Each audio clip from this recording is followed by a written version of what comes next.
Mari kita berdoa. Tuhan, sungguh kami bersyukur dan berterima kasih untuk kebaikan Tuhan yang sempurna di dalam hidup kami.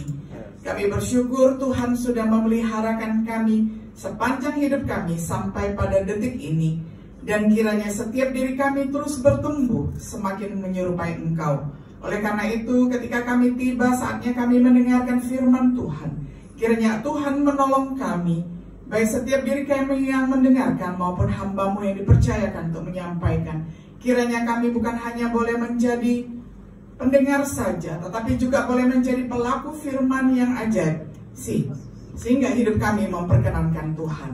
Terima kasih ya Tuhan, kami serahkan seluruh hidup kami ke dalam tangan kasih-Mu, dan terlebih saat kami akan merenungkan firman-Mu.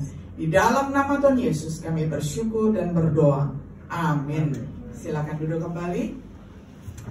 Bapak Ibu jemaat yang dikasihi oleh Tuhan, Shalom. Shalom. Sungguh bersyukur di tahun yang baru kita berjumpa ya, setelah sekian tahun tidak berjumpa karena pandemi dan juga karena beberapa kesibukan, kita boleh bertemu kembali ya. Ini bukan pertemuan yang pertama, tetapi kalau saya nggak salah hitung ya, kalau yang namanya GBI Home itu sudah beberapa kali ya. Mungkin ini kali yang keempat. Jadi bersyukur kepada Tuhan Yesus yang mempertemukan kita, dan terima kasih untuk Pak Beni yang senantiasa mengingat hambanya, dan juga untuk jemaat di sini dan pengurus yang juga memberikan kepercayaan seperti ini untuk bersama-sama kita boleh belajar firman Tuhan. Judul yang dipercayakan kepada saya adalah hidup yang dipersembahkan. Saya pikir ini judul yang sangat baik sekali. Jadi setiap kali kalau saya menerima judul begitu ya dari GBI Home, selalu yang bagus-bagus begitu ya. Dan saya suka sekali dengan tema ini, hidup yang dipersembahkan bagi Tuhan. Kita akan baca bersama-sama dari kitab Roma ayat pertama hingga ayatnya yang kedua. Nah, memang penampilan di sini warnanya biru ya, tapi nggak masalah kalau bisa kita baca bersama-sama ya. Tapi kalau enggak, baca dari Alkitab sendiri nggak masalah juga ya. Tapi kalau bisa di screen sama-sama, bersyukur ya. Mari dalam hitungan yang ketiga kita membaca bersama-sama. Saya tampilkan yang terlebih dahulu ini adalah terjemahan dalam bahasa Indonesia sederhana ya. Nanti kita akan membaca yang terjemahan baru biasa ya, yang dari LAI. Sekarang kita membaca yang terjemahan bahasa Indonesia sederhana. Kita hitung sampai 3, kita membaca bersama. 1, 2, 3. Berdasarkan semua yang sudah saya jelaskan sebelumnya tentang berbagai cara Allah berbaik hati kepada kita, maka sudah sepantasnya kita membalas kebaikan hatinya itu. Janganlah lagi kamu mengikuti cara hidup berdosa yang sudah menjadi kebiasaan orang-orang duniawi. Tetapi hendaklah kamu mengambil keputusan seperti ini. Ya Tuhan, aku mempersembahkan tubuhku sebagai kurban bagimu, walaupun sebenarnya kamu masih hidup. Keputusan seperti itu merupakan persembahan yang suci dan menyenangkan hati Tuhan. Lalu Dia akan memperbarui pikiranmu masing-masing, sehingga kamu bisa mengetahui apa kehendaknya bagimu dan apa yang terbaik dalam setiap keadaan. Maksud saya, kamu semua dimampukan supaya bisa mengerti dan memilih apa yang baik, yang paling tepat, dan yang menyenangkan hati Tuhan. Sampai sedemikian jauh pembacaan firman Tuhan dari kitab Roma pasal 12 ayat pertama hingga ayat yang kedua dalam terjemahan bahasa Indonesia sederhana. Nah, sekarang saya mau membacakan untuk Bapak Ibu Saudara sekalian dalam terjemahan baru terbitan Lembaga Alkitab Indonesia ya. Dalam Roma 12 ayat 1 sampai 2 TB, ini artinya terjemahan baru, Paulus menulis, "Karena itu saudara-saudara, demi kemurahan Allah, aku menasihatkan kamu supaya kamu mempersembahkan tubuhmu sebagai persembahan yang hidup, yang kudus dan yang berkenan kepada Allah. Itu adalah ibadahmu yang sejati. Janganlah kamu menjadi serupa dengan dunia ini, tetapi berubahlah oleh pembaruan budimu, sehingga kamu dapat membedakan manakah kehendak Allah, apa yang baik, yang berkenan kepada Allah, dan yang sempurna." Sampai sedemikian jauh pembacaan firman Tuhan. Nah, dengan tema hidup yang dipersembahkan bagi Tuhan, ini adalah kewajiban setiap orang ya, bukan hanya hamba Tuhan full timer saja yang boleh merasa bahwa hidup kita ini dipersembahkan bagi Tuhan, tetapi setiap diri kita yang walaupun bukan pelayanan penuh waktu, misalnya menjadi pendeta atau majelis atau penginjil ya, tetapi yang penting anak Tuhan, jemaat Allah itu diwajibkan sesungguhnya mempersembahkan hidup bagi Tuhan. Nah, dari teks ini beberapa pertanyaan muncul di benak kita. Apa artinya diubah? Karena di situ harus berubah ya. Ketika kita mempersembahkan diri, kita harus ada yang diubah ya. Metanoia itu ya, harus ada yang diubah. Apa tujuan dari perubahan, atau dengan kata kerennya adalah transformasi ya kan? Apa tujuan transformasi? Apa seharusnya yang memotivasi kita untuk menjalani transformasi? Apa yang dilakukan seseorang untuk mengalami transformasi? Dan dimulai dengan pertanyaan pertama, apa artinya diubah? Maka kita perhatikan yang pertama ini ya. Definisi perubahan ataupun transformasi ya, agar hidup kita ini berkenan di hadapan Tuhan ketika kita mempersembahkan diri, itu yang pertama-tama adalah kita perhatikan dari kata Yunaninya metamorfoo ya, ataupun di dalam bahasa biologi yang dulu ketika SMA kalau kita pernah ingat ya, dari kata metamorfosis gitu ya. Nah, ini adalah bahasa Yunani dari akar kata metamorfoo, artinya berubah menjadi bentuk lain. Dari situlah muncul kata metamorfosis yang kita kenal biasanya. Digunakan untuk menggambarkan perubahan bentuk, misalnya ketika ulat menjadi kepompong lalu menjadi kupu-kupu. Nah, di dalam perjanjian baru, kata ini digunakan untuk menggambarkan apa yang terjadi pada Yesus di Bukit Transfigurasi yang tercatat di dalam Matius 17. Masih ingat ketika Tuhan Yesus naik ke bukit, lalu dia membawa 3 orang muridnya, yakni Yakobus, Yohanes, dan Petrus. Lalu muridnya tertidur dan Yesus akhirnya di situ mengalami yang namanya transfigurasi, yakni perubahan wujud ya. Dari yang fana seperti ini ya, wajahnya tidak kinclong bercahaya menjadi kinclong dan bercahaya begitu ya. Jadi bersinar ya, dari rambut sampai ke kaki bersinar, kemudian bajunya itu putih bersinar-sinar bagaikan sinar matahari. Itu menurut penulis kitab Injil. Nah, itu namanya transfigurasi, ada ada perubahan begitu ya. Nah, kalau kita di sini kenalnya hanya Transjakarta, ya itu kata orang busway gitu ya. Nah, trans itu artinya pindah, berubah ya, artinya berpindah dari satu tempat ke tempat yang lain, dari jalur yang lain transit ke jalur yang berikutnya begitu ya. Nah, itu trans artinya perubahan ya, berubah. Nah, itulah konsep utama yang harus kita ingat ketika kita belajar untuk mempersembahkan hidup kepada Tuhan. Karena begini saudara, katakanlah mimbar ini adalah altar. Lalu ketika seorang imam mempersembahkan korban ya, korban itu di dalam perjanjian lama kita ingat korban itu setelah disembelih lalu ditaruh di altar. Nah, kemudian ya sudah dibakar dan lemaknya menjadi bakaran yang harum dan menyenangkan Tuhan, kan begitu. Nah, tetapi konsepnya di perjanjian baru itu ada perubahan, ada transformasi, yakni saya dan saudara dapat naik ke mezbah Tuhan, artinya mempersembahkan hidup bagi Tuhan bukan dengan kematian kita, tetapi dengan hidup kita. Ya, kalau di perjanjian lama kan korbannya harus disembelih, dimatikan dulu, baru ditaruh di altar, terus dibakar ya, dipersembahkan untuk Tuhan. Nah, di perjanjian baru kita boleh naik di atas altar Tuhan, artinya mempersembahkan hidup bagi Tuhan. Itu hidup, sekali lagi, hidup. Nah, di altar tetap ada yang namanya api, walaupun bukan api yang yang kasat mata begitu, tetapi api cobaan, api ujian. Ketika kita mempersembahkan hidup bagi Tuhan, itu biasanya terasa panas juga ya. Makanya di dalam pelayanan kadang-kadang kita merasa ada sikut sana, sikut sini, ada yang jatuh, ada yang tersandung, ada yang nggak enak, ada yang berantem dan sebagainya. Itu sesungguhnya adalah api cobaan, ataupun ada juga yang namanya api ujian. Karena apa? Karena kita adalah korban yang hidup, naik ke altar Tuhan, dan korban yang hidup ini berbeda dengan korban yang mati. Korban yang mati nggak bisa turun dari mimbar atau nggak bisa turun dari altar. Tapi korban yang hidup seperti kita ini, wah batal nggak mau jadi hamba Tuhan susah. batal saya nggak mau jadi majelis susah, batal nggak mau jadi WL nggak mau jadi pemain musik Bisa loh turun saudara. Nah itulah konsep yang harus kita mengerti, bahwa ketika kita mempersembahkan hidup kepada Tuhan, ada yang harus diubah. Dimulai dari apa? Konsep. Nah konsep di sini kita perhatikan, konsepnya adalah dari yang buruk menjadi yang bagus.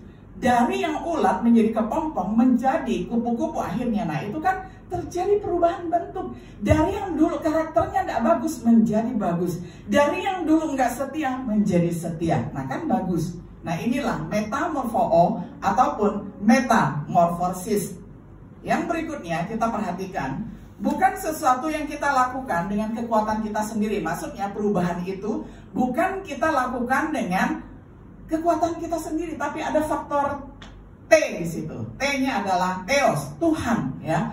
Faktor Tuhan yang mengubah kita. Jadi bukan hanya dengan kekuatan kita sendiri. Nah, apalagi kalau digabung dengan kemauan kita yang sudah disucikan, dikuduskan oleh Tuhan, lalu kita juga mau berubah. Wah, itu memberi percepatan perubahan itu, ya saudara. Jadi kita enggak enggan gitu ketika Tuhan mau mengubah kita. Kita turun aja, kita taat aja, itu ada percepatannya, saudara ya. Itu menambah percepatan perubahan dari ciptaan lama menjadi ciptaan yang baru. Nah, itu bagus sekali. Lalu yang berikutnya, tujuan transformasi itu adalah untuk menjadi serupa dengan Kristus. Jadi, ketika kita menjadi orang Kristen, kita ini harus naik kelas ya. Kita sekolah saja ada TK, SD, SMP, SMA, S1, S2, S3 begitu ya kan. Nah ketika menjadi murid Kristus, kita ada perubahan, ada transformasi, ada level yang harus kita naik, yakni tujuan tertingginya itu adalah mencapai keserupaan dengan Kristus, Tuhan kita. Apa itu keserupaan dengan Kristus? Itu adalah serupa dengan karakternya, serupa dengan moralnya, serupa dengan hidupnya, serupa dengan panggilannya. Wah, itu sungguh menyenangkan Tuhan. Itulah artinya mempersembahkan hidup bagi Tuhan. Ada tujuannya, tujuan tertinggi segala sesuatunya. Kita serupa dengan pikiran Tuhan, serupa dengan yang Tuhan Yesus inginkan di dalam hidup kita. Nah, seperti itu ya. Nah, lalu berikutnya kita perhatikan tujuan dari kehidupan Kristen itu bagaikan kalau kita membaca di dalam Kolose 3 ayat 9 sampai 10. Paulus di sini mengingatkan ya, tadi kan kita membaca di dalam kitab Roma. Nah, sekarang di Kolose itu masih tulisan Paulus. Dia mengingatkan bahwa ketika kita berubah, kita itu harus seperti menanggalkan baju lama. Ya, kita membayangkan kita kerja seharian ya, atau kita olahraga fitness gitu ya, baju kita basah. Nah, apakah dengan baju yang basah, kotor, lalu kita melenggang ke gereja atau kita melenggang datang ke kantor? Kan enggak gitu. Kita menanggalkan baju yang kotor itu, lalu kita bersihkan badan kita, lap atau kita mandi, lalu kita cari ya baju baru atau baju yang diambil dari lemari, yang sudah disetrika, yang sudah di laundry misalnya. Nah, kita pakai. Nah, kan nyaman rasanya. Nah, tapi kalau kita udah pakai baju baru, ya udah pakai baju bagus, lalu kita pakai lagi baju yang basah oleh keringat tadi, enak nggak? Nggak nyaman, saudara. Demikian juga dengan kehidupan baru kita, ya. Jadi Paulus mengatakan, buanglah sifat hidup yang lama seperti membuang pakaian rusak, ya, karena kita mengenakan pencipta kita sendiri, yakni Tuhan Yesus, ya. Kita mengenakan karakter Dia, mengenakan cara berpikir Dia, mengenakan cara berbicaranya Dia. Lalu kita melihat hidup yang dipersembahkan bagi Tuhan itu adalah hidup seperti Kristus untuk mempersembahkan tubuh kita sebagai persembahan yang hidup, kudus, berkenan kepada Tuhan. Bukankah ini yang Yesus lakukan di bumi, saudara? Ketika Yesus berinkarnasi dari Allah sejati menjadi manusia sejati, dari Allah sepenuhnya menjadi manusia sepenuhnya, Dia mempersembahkan diri sebagai korban yang hidup, tidak ada cacat sama sekali. Nah, itulah yang Dia lakukan dan itulah korban yang berkenan di hadapan Tuhan. Nah, lalu bedanya dengan kita yang manusia berdosa bagaimana? Kita mempersembahkan hidup kita bagi Tuhan, ya. Kita sudah diselamatkan oleh Tuhan, lalu kita mau sepenuh hati mengikut Tuhan, ya, seperti kesaksian ibu tadi ya, yang mengatakan kalau sudah ikut Tuhan ya, ikut sepenuhnya. Jadi tidak ada lagi ya percaya ini dan percaya yang lain begitu ya. Jadi sepenuh hati hidup seperti Yesus hidup, jadi tidak bercabang hati. Karena saya pernah besuk jemaat, dan ada jemaat yang di dalam rumahnya itu dipasang tokoh-tokoh agama. Ada tokoh Konghucu, ada Yesus gambarnya ya. Ada gambar apa yang duduk di teratai itu, Kuan Im ya, macam-macam pokoknya. Lalu saya tanya, di sini banyak ya penganut agama ya? Dia bilang enggak gitu sih. Sebenarnya agama kami cuma satu, Kristen. Tapi loh kok banyak gambar begini? Katanya kalau Kristen saja sudah bagus begitu ampuh, apalagi ditambah yang lain katanya ya, seperti itu. Nah itu banyak sekali yang namanya sinkretis ya. Sinkretis itu artinya campur aduk seperti gado-gado. Enggak cukup hanya percaya Yesus saja, mau percaya A, B, C sampai Z begitu. Enggak begitu. Kalau udah dapat Yesus, dapat segalanya. Amin saudara. Karena Yesuslah Tuhan yang menjadi manusia ya. Dan sampai sekarang dia menjadi imam agung untuk mendoakan kita, sehingga dia nanti akan datang menjemput kita. Nah ini sudah cukup bagi kita ya. Jadi tidak perlu lagi yang lain. Lalu yang berikutnya, untuk membuktikan bahwa kehendak Tuhan itu baik, dapat diterima dan sempurna, bukankah itu yang ingin Yesus kita lakukan di bumi sama seperti yang sudah dia lakukan? Dikatakan di dalam di dalam Yohanes 6 ayat 38, sebab aku turun dari surga bukan untuk melakukan kemauanku sendiri, tetapi kemauan Bapa yang mengutus aku. Kemudian disambung dengan Roma yang sudah kita baca tadi, Roma 12 ayat 2. Jadi kita harus menunjukkan bahwa kehendak Tuhan itu benar ya. Artinya kita betul-betul kemauan kita, kehendak hati kita diubah untuk seturut menjadi kehendak Tuhan. Yang berikutnya, demikianlah tujuan dari diubahkan ataupun ditransformasi, supaya ketika kita mempersembahkan hidup kita itu memperkenankan Tuhan, tidak ditolak begitu. Haruslah menjadi tujuan setiap orang Kristen. Namun mengapa banyak orang Kristen yang tidak mengalami perubahan? Dari dulu menjadi seorang toksik. Ya sebenarnya saya sulit sekali mengatakan ini, karena sebenarnya nggak ada orang yang toksik. Yang ada adalah sifatnya yang toksik ya. Bukan manusianya yang beracun, tapi sifatnya, karakternya yang toksik. Nah, tetapi kenapa ada orang seperti itu? Itu karena tidak mau ditransformasi. Saya minum dulu ya. Nah, kita melihat yang berikutnya, yang ketiga. Motivasi untuk transformasi ini adalah kasih karunia Tuhan. Kasih karunia Tuhan, kita melihat bahwa Paulus menghimbau jemaat untuk mengalami perubahan ataupun transformasi itu berdasarkan belas kasihan Tuhan. Kemurahan Tuhan, apa yang telah Paulus bahas sebelumnya di dalam suratnya, itu adalah kebebasan dari dosa, tercatat di dalam Roma 6 ayat 16 sampai 18. Lalu karunia hidup yang kekal terdapat dalam Roma 6 ayat 23. Damai dengan Tuhan, Roma 5 ayat 1. Nah ini adalah jalan ataupun akses ke kasih karunia Allah, yakni Roma 5 ayat 2. Kemudian yang berikutnya, diselamatkan dari murka Allah, Roma 5 ayat 9. Bukankah kemurahan Tuhan menggerakkan kita untuk bertobat dan mencari transformasi? Padahal Allah sangat baik dan sabar kepadamu. Dia sudah menunggumu untuk bertobat, tetapi kamu tidak mempedulikan semua kebaikannya. Ketahuilah bahwa kebaikan hatinya yang dia tunjukkan kepadamu adalah untuk membimbing supaya kamu bertobat. Nah itulah kemauan Tuhan di dalam hidup kita, supaya kita mengalami pertobatan terus-menerus, pertobatan tiap-tiap hari ya. Pertobatan untuk percaya kepada Tuhan itu sekali seumur hidup. Tetapi pertobatan tiap-tiap hari itu adalah memperbarui tingkah laku kita. Jadi ini adalah hal yang berbeda ya. Jadi pertobatan, meninggalkan dosa kemudian mengikut Yesus, itu adalah satu kali ya seumur hidup ya. Yesus melahirbarukan kita melalui Allah Roh Kudus ya, kita menjadi ciptaan yang baru. Tetapi kita perlu yang namanya pertobatan tiap-tiap hari, yakni meninggalkan tabiat, karakter, sifat yang jelek menjadi karakter yang baru ya. Kita perhatikan Roma 2 ayat 4 sampai 5. Tetapi kamu mengeraskan hatimu dan tidak mau bertobat. Tidak tahukah kamu bahwa kamu sedang menimbun hukuman yang lebih berat lagi bagi dirimu sendiri? Pada hari Allah menyatakan kemarahannya, semua orang akan melihat bahwa hukuman Allah itu adil. Nah, yang menjadi penghalang untuk bagi kita mengalami transformasi secara lumayan cepat begitu, itu adalah karena halangannya adalah hati kita yang keras. Kita tidak mau bekerja sama dengan Allah, begitu ya. Ada orang yang seperti itu ya. Jadi tunggu sekian puluh tahun lewat, hidupnya penuh dengan toksit begitu ya. Baru setelah ajal menjelang baru bilang iya, saya mau terima Yesus. Kan kita sering bertemu dengan orang yang seperti itu. Karena apa? Halangan orang itu adalah dia mengeraskan hatinya sehingga tidak membiarkan kasih karunia Allah bekerja di hatinya. Nah, kita perhatikan hidup yang dipersembahkan bagi Tuhan itu adalah karena selain kasih karunia itu juga adalah kasih Kristus.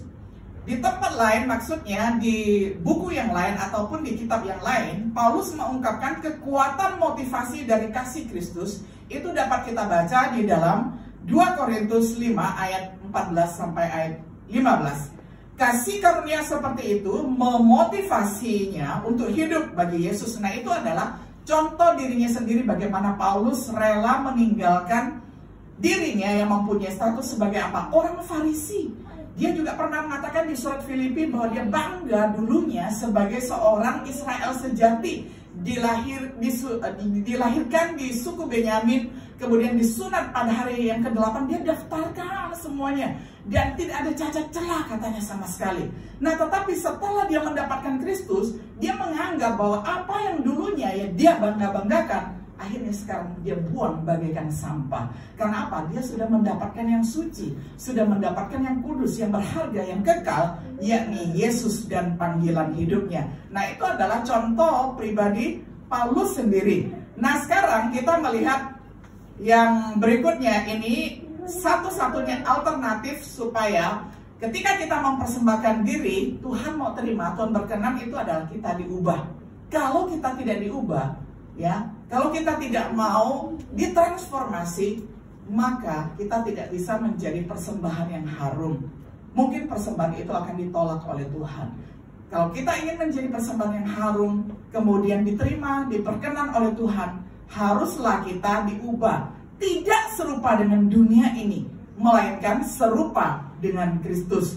Nah, jadi kata di sini berubah ya, itu artinya kita bisa berpindah, bisa trans ya, bisa mengalami transfigurasi dalam bentuk karakter, dalam bicara-bicara kita, dalam pikiran kita, begitu. Kalau transfigurasi kapan kita alami? Nanti ketika Tuhan menjemput kita ya.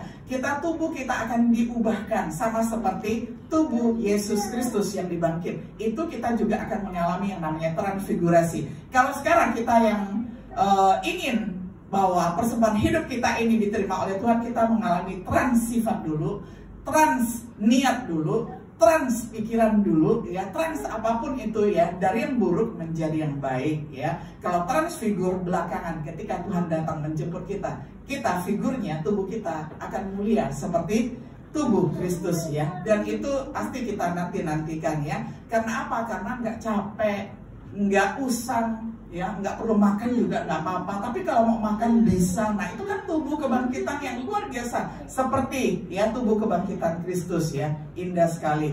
Nah, sering sekali ada jemaat ya, harap dibantu ya, nggak mau bergerak dia ya. Sering sekali ada jemaat yang suka sekali satu lagi yang mundur. Nah, ini ya, dia mencium dunia. Artinya apa? Dia suka sekali ya bersekutu dengan dunia ya. Dia suka sekali meniru dunia. Bukan kita yang mengubah dunia. Seharusnya panggilan kita kan, Tuhan Yesus mengatakan jadilah terang dunia, jadilah garam dunia. Artinya kita diutus ke dunia untuk mengubah dunia. Tetapi kalau kita menjadi orang Kristen yang tidak mengerti ini, dunia yang mengubah kita ya. Dunia sedang tren apa, kita ikut apa tanpa difilter dulu misalnya. Nah, itu kita seperti gambar ini ya, mencintai dunia. Jangan seperti itu ya. Jadi kita ya boleh next ya.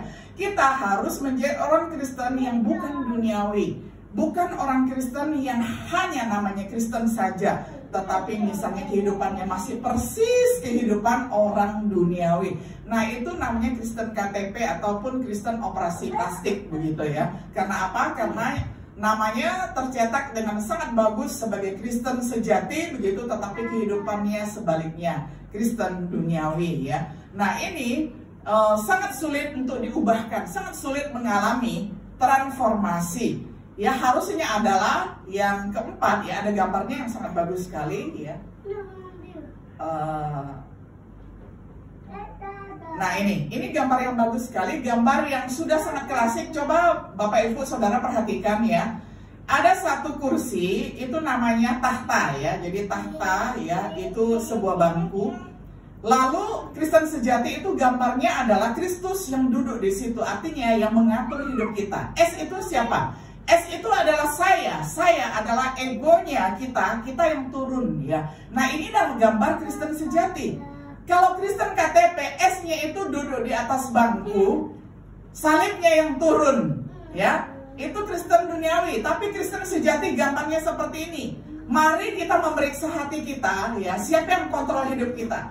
Masih aku, saya, ego kita, ya. Ketika segala sesuatu produknya soli ego gloria atau soli deo gloria. Kalau soli deo gloria artinya segala sesuatu yang kita hasilkan produk hidup kita untuk kemuliaan Tuhan. Tapi kalau soli ego gloria, semua yang kita capai itu untuk gue, untuk saya, untuk ego, untuk aku. Nah, begitu ya. Nah, jadi inilah capaian kita, ya. Jadi proses transformasi pada awalnya bermula dari hati yang kita serahkan kepada Tuhan.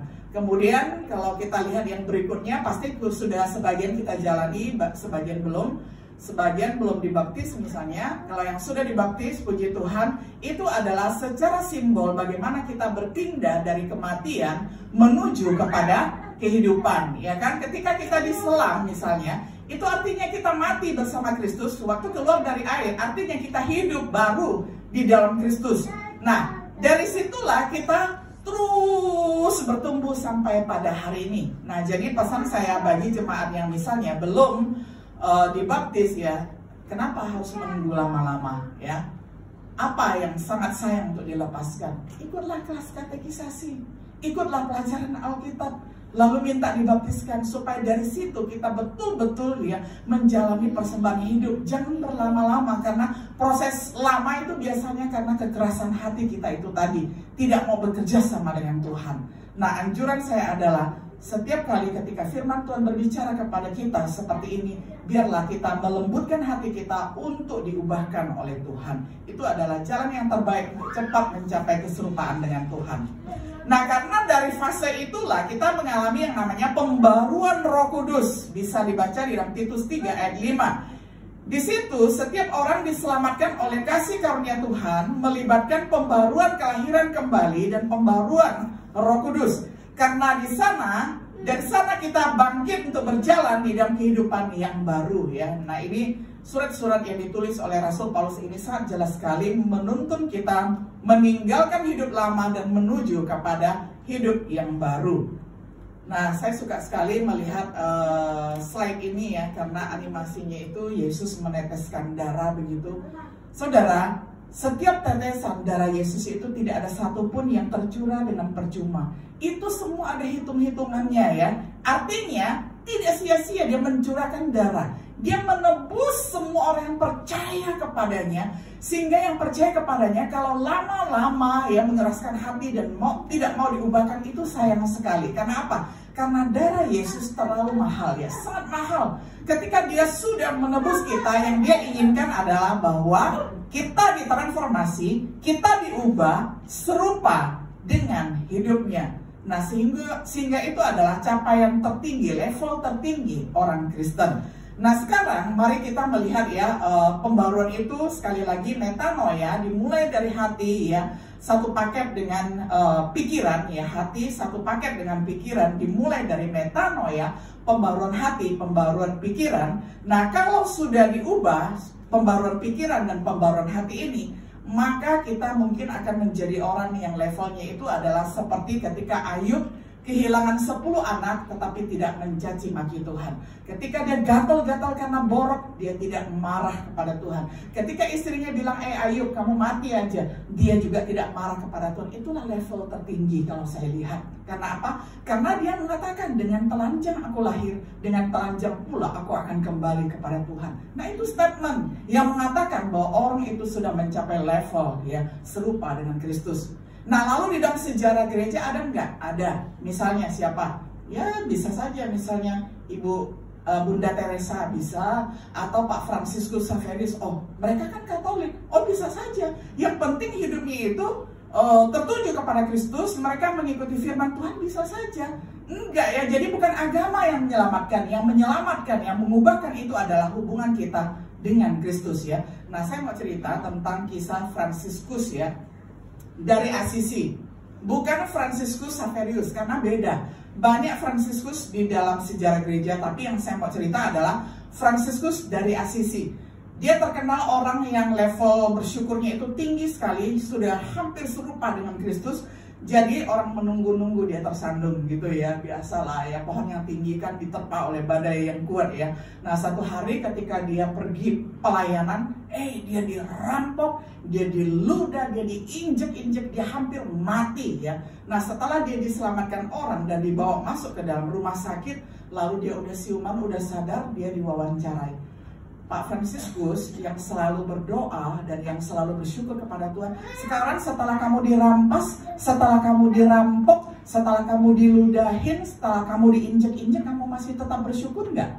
Apa yang dia jawab? Dia jawab begini, iya, saya bersyukur kepada Tuhan karena bukan saya yang meludah, tetapi saya yang diludahi oleh Tuhan, oleh perampok itu. Saya bersyukur kepada Tuhan, bukan saya yang merampok, tetapi saya yang dirampok.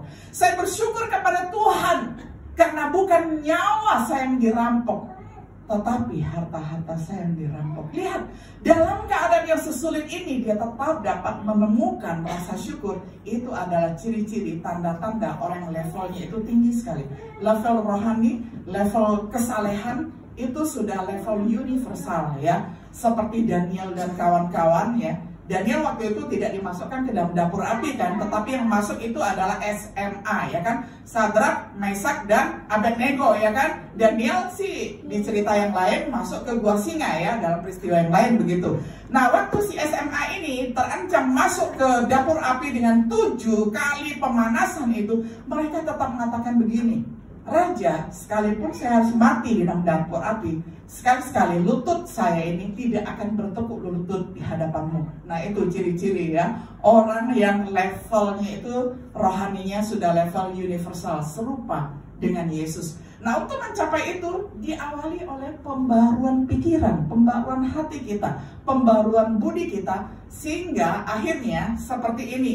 Kita menetapkan pikiran kita pada hal-hal dari Roh Kudus ya, dari Tuhan, yaitu memberi makan pikiran kita dengan firman Tuhan, dengan rajin berdoa, dengan persekutuan, dengan mengambil bagian di dalam pelayanan. Nah, itulah yang kita pikirkan ya. Jadi yang ada di dalam otak kita, pikiran kita, coba lihat ya. Kalau saya melihat ya, kalau mungkin saudara agak jauh begitu, mungkin nggak bisa membaca.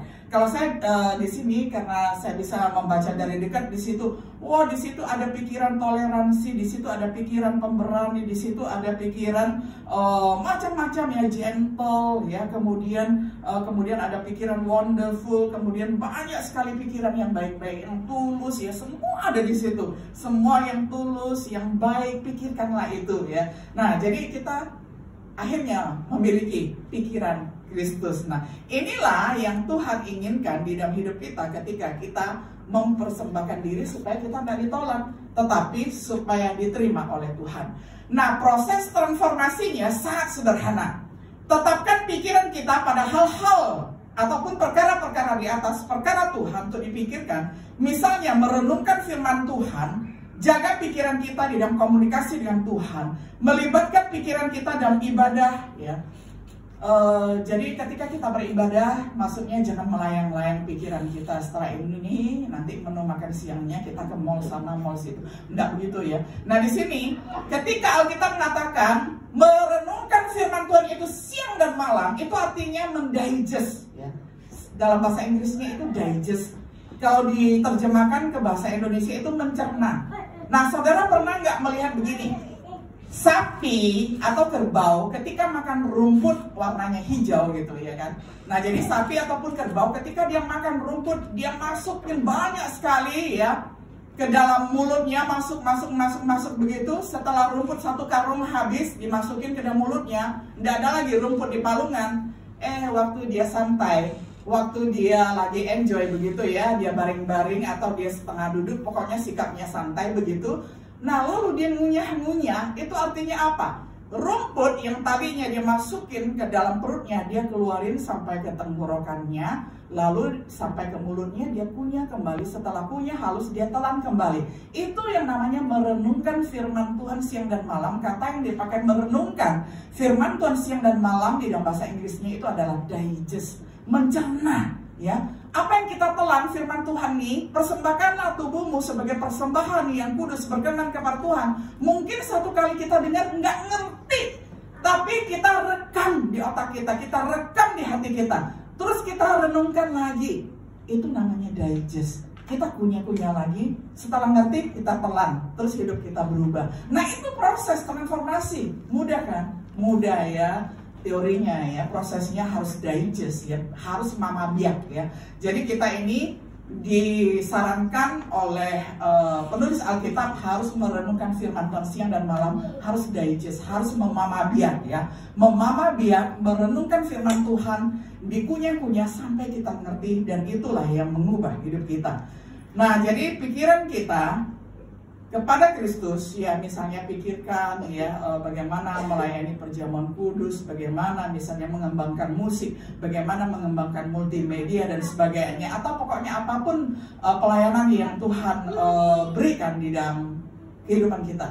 Nah, lalu mungkin ada pertanyaan, bagaimana kalau kita hidupnya di marketplace ya, sebanyak 10 jam bahkan 12 jam sehari kita ada di marketplace, jauh dari pelayanan. Kita tetap dapat menjadi pribadi yang terbaik di marketplace kita, di tempat kita melayani, baik itu sebagai seorang manajer misalnya, atau sebagai seorang karyawan, atau sebagai apa saja di tempat kita masing-masing, sambil pikiran kita tetap merenungkan firman Tuhan, kita berdagang misalnya atau berbisnis dengan jujur. Kalau sekarang orang berpikir, kalau jujur seperti itu bangkrut bu, sekarang zaman resesi ekonomi, mana ada lagi orang yang jujur. Saudara, itu adalah matematikanya manusia zaman ini kalau nggak jujur. Tapi matematikanya Tuhan masih tetap berlaku. Kalau berbisnislah yang jujur. Karena apa? Karena bukan hitung-hitungan kita yang akan Tuhan tambahkan di hidup kita, tapi adalah berkatnya yang jauh dari kalkulasi kita, bukan dari hasil matematika kita. Nah, sekarang mari kita bandingkan dengan studi modern ya. Studi modern mengatakan bahwa apa yang kita pikirkan itulah yang terjadi di dalam diri kita. Itu kan studi modern ya, pikiran positif, begitu ya kan? Tapi sebelum itu ada, sebelum teori itu ada, apa yang kamu pikirkan, kamu itu adalah yang kamu pikirkan ya. Sebelum teori itu ada, mari kita lihat ya, firman Tuhan sudah berkali-kali mengatakan bahwa perbaharuilah pikiran kita, perbaharuilah akal budimu, perbaharuilah hatimu. Bukankah firman Tuhan duluan? Nah, sekarang di abad 21 orang baru mengembangkan pikiran positif. Nah, itu sih nyerempet mirip firman Tuhan, tapi yang lebih murni itu adalah firman Tuhan itu sendiri, diperbaharui oleh Tuhan pikiran kita. Nah, itu ya yang lebih murni ya. Bagaikan anak kecil kita merindukan minuman yang murni ya, ASI ya, bagi yang bayi begitu. Nah, bagi kita ya yang hidup di tengah dunia yang penuh dengan polusi ini, kita harus merindukan firman Tuhan yang murni mengubah hidup kita. Apa yang menghalangi banyak orang Kristen untuk tidak mengalami transformasi yang utuh ya? Tadi sudah saya katakan karena keras hati. Nah, jadi di sini banyak sekali orang yang menganggap ya bahwa orang Kristen itu tetap selamanya ulat ya, nggak pernah jadi kepompong, nggak pernah jadi kupu-kupu. Kenapa begitu? Itu karena mereka menunda-nunda dan berpikir bahwa apa yang dia jalani itu jauh lebih baik daripada hidup menjadi murid Kristus, daripada menjadi orang percaya begitu ya. Nah, apakah mereka tidak memiliki janji pertolongan Tuhan? Ya, karena mereka meragukan, masa sih Tuhan akan menolong saya? Saya kan cerdas begini ya, pikiran saya lebih baik daripada firman Tuhan yang sudah berabad-abad. Ya, firman Tuhan itu udah expired, udah nggak laku lagi. Kan banyak orang yang berpikir begitu, saudara. Banyak orang berpikir bahwa firman Tuhan itu expired, padahal mana pernah expired ya. Semua penemuan di dunia ini, kalau saudara cermat, sebenarnya sudah ada di dalam Alkitab. Hanya saja kita mau menggali atau tidak. Ya, misalnya penemuan bumi yang bulat, apakah itu adalah penemuan Galileo Galilei? Apakah itu adalah penemuan Kopernikus? Bukan, saudara. Di dalam kitab Yesaya, di dalam kitab Yeremia, ribuan tahun sebelum mereka mengatakan bumi itu bulat, Alkitab itu sudah mengatakan, ya, ada di dalam kitab Ayub juga. Nah, jadi kalau kita ingin ya mengatakan bahwa Alkitab itu expired, nah itu adalah statement yang salah. Alkitab tidak pernah expired karena Alkitab adalah hidup. Alkitab adalah kalam yang hidup, kalam yang elok ya. Kalam itu artinya firman, dan firman itu adalah Yesus sendiri. Tidak pernah expired, saudara. Jadi tidak ada ruginya ketika kita belajar firman Tuhan di dalam hidup kita. Kita akan menemukan begitu banyak kebenaran yang akan disingkapkan. Bukan kebenaran kita sendiri, tetapi kebenaran dari Allah. Nah, bisakah pikiran diperbarui dengan diet kelaparan? Ya, maksudnya adalah kita diet kelaparan, maksudnya setahun nggak ke gereja, setahun nggak belajar firman Tuhan, itu namanya diet kelaparan. Nah, lalu kita berpikir karena udah setahun nggak ke gereja, udah setahun nggak buka firman Tuhan, udah setahun nggak berdoa, lalu kita makan sebanyak-banyaknya kayak orang mukbang, mati lama-lama ya, yang mukbang seperti itu ya. Benar ya, nggak sehat makan seperti itu. Yang sehat adalah seperti kita ya, makan secukupnya yang bergizi, jangan mukbang rohani juga ya. Jadi rohani juga nggak bisa mukbang ya, karena udah diet nih, udah lapar nih, setahun nggak makan firman Tuhan nih, lalu kita berpikir bisa mukbang firman Tuhan, nggak bisa juga, harus teratur ya. Jadi harus teratur.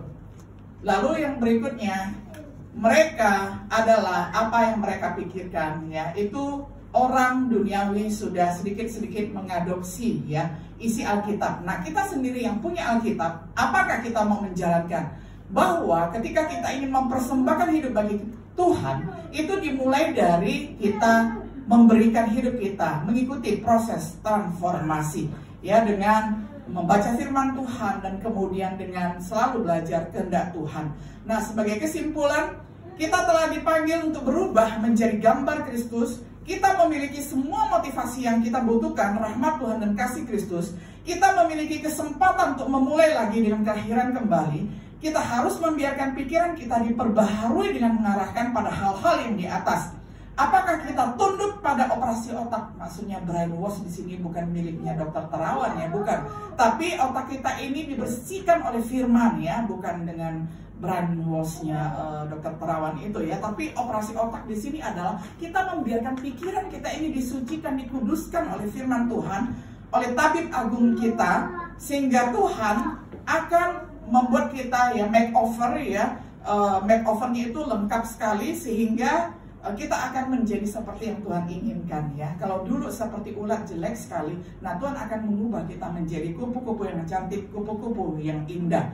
Apakah kita memanfaatkan kemurahan Tuhan dengan baik dalam terang kasih karunia Allah yang luar biasa? Inilah pelayanan kita yang masuk akal, dalam arti kita sudah tahu nih, firman Tuhan sudah masuk di dalam pikiran kita. Apakah kita masih berusaha untuk menolak dan kita tidak mau ingin membuktikannya bahwa taat kepada Tuhan dan percaya kepada Tuhan untuk diubahkan oleh Tuhan, itu adalah persembahan yang harum. Nah, kiranya kita boleh menjadi orang yang mempersembahkan hidup kita ini bagi Tuhan, sehingga ketika Tuhan melihat kita yang mempersembahkan diri ya di mezbahnya, itu adalah persembahan yang hidup, bukan yang berbau busuk, bukan yang berbau kecut, bukan yang berbau asam, tetapi adalah bau-bauan yang harum, yang wangi, yang Tuhan katakan inilah persembahan yang kuinginkan, aku akan menerimanya. Bukankah yang itu yang kita harapkan? Nah, kiranya setiap diri kita ya boleh mendapatkan capaian menjadi serupa dengan Kristus,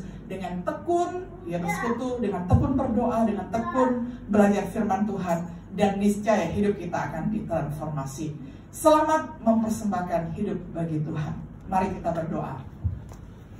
Bapa di surga, kami sudah membaca merenungkan dan berjanji melakukan firman Tuhan, supaya transformasi terjadi percepatan, karena kami tidak menunda-nunda, kami tidak mengeraskan hati. Dengan demikian kami akan mencapai level yang Tuhan inginkan.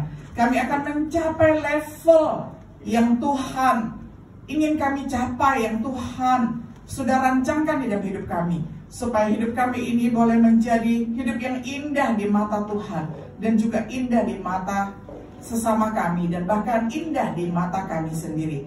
Dengan demikian kami akan menjalani hidup dengan penuh kesabaran, dengan penuh keindahan, dengan penuh tuntunan dan petunjuk dari Tuhan sendiri. Tuhan memberkati setiap diri kami yang mendengarkan firman Tuhan ini dan berjanji melakukannya. Biarlah setiap diri kami terus bertumbuh mencapai keserupaan dengan Tuhan. Di dalam nama Tuhan Yesus yang menjadi kekasih jiwa kami, yang menjadi Tuhan dan juga menjadi juru syafaat kami yang paling agung, kami sudah berdoa.